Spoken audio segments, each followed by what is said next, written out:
పశ్చిమ బెంగాల్, ఉత్తర ఒడిశా తీర ప్రాంతాలపై కొనసాగుతున్న అల్పపీడన కేంద్రం నుంచి ఆగ్నేయ దిశగా రుతుపవన ద్రోణి కొనసాగుతున్నట్లు భారత వాతావరణ శాఖ వెల్లడించింది.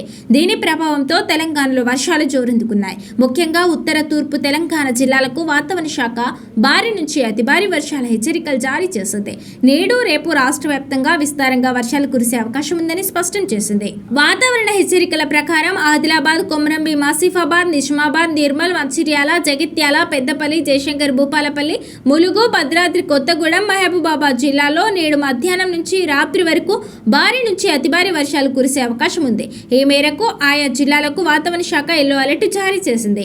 అలాగే కామారెడ్డి, సంగారెడ్డి, వికారాబాద్, మెదక్, మహబూబ్ నగర్, రంగారెడ్డి, సిద్దిపేట, రాజన్న సిరిసిల్ల, జనగామ, కరీంనగర్, హన్మకొండ, వరంగల్ తదితర మధ్య పశ్చిమ తెలంగాణ జిల్లాల్లోనూ ఓ మోస్తరు నుంచి భారీ వర్షాలు కురిసే ఛాన్స్ ఉంది. మిగిలిన జిల్లాలలో అక్కడక్కడ తేలికపాటి నుంచి మోస్తరు వర్షాలు పడే అవకాశం ఉందని వాతావరణ శాఖ నిపుణులు హెచ్చరించారు. హైదరాబాద్ నగరంలోనూ గత 2 రోజులుగా కురుస్తున్నట్లుగానే సాయంత్రం లేదా రాత్రి వేళల్లో కొన్ని చోట్ల వర్షాలు కురిసే అవకాశం ఉందని అంచనా వేశారు. మరోవైపు రాష్ట్రంలో సోమవారం పలు చోట్ల వర్షాలు దంచుకొట్టాయి. అత్యధికంగా మెదక్లో 6.7 సెంటీమీటర్ల వర్షపాతం నమోదైంది.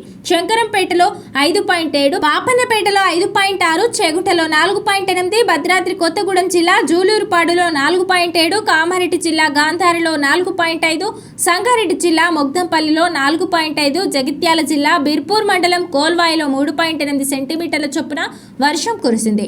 రాష్ట్ర వ్యాప్తంగా పలు జిల్లాల్లో మోస్తరు వర్షాలు నమోదయ్యాయి. భారీ వర్షాల హెచ్చరికల నేపథ్యంలో లోతట్టు ప్రాంతాల ప్రజలు అప్రమత్తంగా ఉండాలని అధికారులు సూచించారు. కాగా వచ్చే ఏడాది మార్చి వరకు ఎల్నినో ప్రభావం ఉంటుందని భారత వాతావరణ శాఖ హెచ్చరించింది.